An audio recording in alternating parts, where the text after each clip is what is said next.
मुख्यमंत्री कार्यालय मिल गया देहरा को और एसपी ऑफिस मिलने जा रहा है, क्या कहेंगे सर? जी जी, मैं देहरा आया था और यहाँ चुनाव भी नहीं हुए थे और मैं जू का वनखंडी में शिलान्यास करने के संदर्भ में आया था। उस समय मैंने कहा था कि देहरा के बारे में एक प्रचलन है, देहरा कोई नहीं तेरा। तो उस समय मेरे अचानक मुंह से निकला था देहरा मेरा। अब क्या पता था उसके बाद विधानसभा का चुनाव होना है और विधानसभा के चुनाव के बाद मेरी धर्मपत्नी को यहाँ से चुनाव लड़ना पड़ेगा और हमने चुनाव लड़ा। देहरा की जनता ने बहुत बड़ा योगदान हमको दिया और कांगड़ा की राजनीति में जहाँ 15 विधायक है, एक विधायक कांगड़ा से चुनकर कमलेश ठाकुर जी आई है, तो निश्चित तौर पर देहरा जो 15 कंस्टिट्यूंसी में थोड़ा सा पीछे रह गया था, उसके विकास में हमने धीरे धीरे प्रयास कर रहे हैं और हम इसमें धीरे धीरे आगे बढ़े। सबसे पहले यहाँ एसपी ऑफिस दिया, फिर बीएमओ का ऑफिस दिया, फिर एससी आईपीएच ऑफिस दिया, फिर एससी पीडब्ल्यूडी ऑफिस दिया। ये सारे ऑफिस हमने एससी इलेक्ट्रिसिटी बोर्ड दिया। ये सारे ऑफिस यहाँ खोल दिए गए हैं और इनमें पोस्टें भी सेंक्शन कर दी गई हैं। और अभी जू के लिए पानी के लिए 5-4.5 करोड़ रुपये स्वीकृत किया। पोंग डैम ऑस्टिस की जो बात थी उसका कार्य जो 40-50 साल से जिनको बेचारे घरों में नहीं रह रहे हैं, जिनको सरकारी जगह पर रह रहे थे लेकिन बोनाफाइड सर्टिफिकेट बनाने में भी दिक्कत आ रही थी, उनके केस को सेटल करने की हमारी सरकार प्रयास कर रही है। और देहरा 3 विधानसभा क्षेत्रों को सिंचित करता है, जैसे कि ज्वालामुखी है, जसवा परागपुर, तो हर जगह पुलिस की चौकी दी, डीएसपी ऑफिस डाटा सिब्बा दिया, ज्वालामुखी में दिया, एक्शन ऑफिस ज्वालामुखी ज्वालाजी दिया।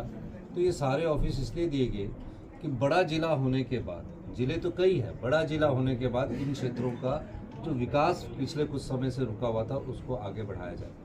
अब एक डिस्ट्रिक्ट में 15 जिले हैं और एक डिस्ट्रिक्ट में 3 जिले हैं, एक में 4 जिले, एक में 5 जिले हैं। जो फंड का एलोकेशंस होता है, उस फंड के एलोकेशंस में जिला वाइज जब एलोकेशंस करते हैं तो उसमें थोड़ी बहुत कहीं कमी रह जाती है। लेकिन देहरा को एक हमने इकाई स्थापित कर यहाँ फंड का प्रभाव भी हम कर रहे हैं और मेरा ये मानना है कि आने वाले समय में देहरा को टूरिज़्म की दृष्टि से हम विकसित करने जा रहे हैं। देहरा में और पोंग में जहाँ पानी होगा वहाँ शिकारा भी चलाएंगे, हाउस बोट्स भी चलाएंगे, जेट स्की भी चलाएंगे और क्रूज़ भी चलाएंगे पूरे कांगड़ा क्षेत्र में, क्योंकि मैंने पहले कहा था कि कांगड़ा को टूरिज़्म कैपिटल के रूप में हम विकसित कर रहे हैं। इस दिशा में भी हम काम कर रहे हैं और देहरा में जल्दी ही एक अच्छा सा होटल भी हम यहाँ बनाने जा रहे हैं, जिसके लिए अधिक से अधिक हम पैसा स्वीकृत करने की कोशिश करेंगे और जो भी देहरा के विकास में हो सकेगा। पिछले दिनों में देहरा गडकरी जी से मिला था, तो नैनीताल से रानीताल से लेकर ये मुबारकपुर तक 4 लेन की बात की थी, उसकी कंसल्टेंसी उन्होंने अपॉइंट कर दी थी। पिछली बार भी मेरी उससे बात हुई थी। और देहरा में जो पुल है, अभी मैंने ज्वाली में एक 66 करोड़ रुपए का पुल का भी स्वीकृति दी है और एक और पुल इन्होंने बताया है मुझे, जिसका अगले साल हम सेतु समुद्र में उसका स्वीकृति दे देंगे। और ये जो पुल की स्वीकृति मिलती है, ये जो हमारा टैक्सेस का पैसा होता है उसके द्वारा मिलती है, ये भी मैं आपको कहना चाहता हूँ। तो निश्चित तौर पर यहाँ अभी हम मेरे स्टाफ भी बैठेगा और इस ऑफिस के द्वारा लोगों के कार्य भी। Sir vocational course sir teachers जो हैं हड़ताल पर हैं, क्या कहेंगे सर? ये मुझे तो अभी आपसे पता लग रहा है, तो ये हमारे शिक्षा मंत्री जी इसको देखेंगे, जो मेरे पास बात आएगी तो आप रिमोट एरियाज में भी जा रहे हैं और मंत्रियों के साथ आपने मंडे मीटिंग शुरू की है, बजट की तैयारियां हो रही हैं? देखिए, मंत्रियों के साथ मीटिंग है, मंडे मीटिंग भी है, ट्यूसडे को भी सेक्रेटरीज और मंत्रीज की मीटिंग है। तो मंत्री जी जो हमें सुझाव देते हैं, तो अभी बजट की तैयारी हम करना चाहते हैं, क्योंकि बजट की बहुत बड़ी बुक्स बन जाती है, कई सालों से बुक्स का चल रहा है, तो 40-50 साल से वो व्यवस्था चल रही है, हम उसमें भी व्यवस्था परिवर्तन करके आगे बढ़ना चाहते हैं। एलोकेशंस ऑफ फंड्स को रैशनलाइजेशन करना चाहते हैं, जो फंड है सही दिशा में बढ़े और जो इनकम्प्लीट्स बिल्डिंग है पूरे स्टेट में, किसी का 70% काम हो गया, किसी का 80% काम हो गया, लेकिन चल कब से रही है? 10 साल से। कॉस्ट एस्केलेशन उसकी 10 साल से, इन सब को स्टडी कर रहे हैं और मूलभूत परिवर्तन हम सब दिशा में कर रहे हैं।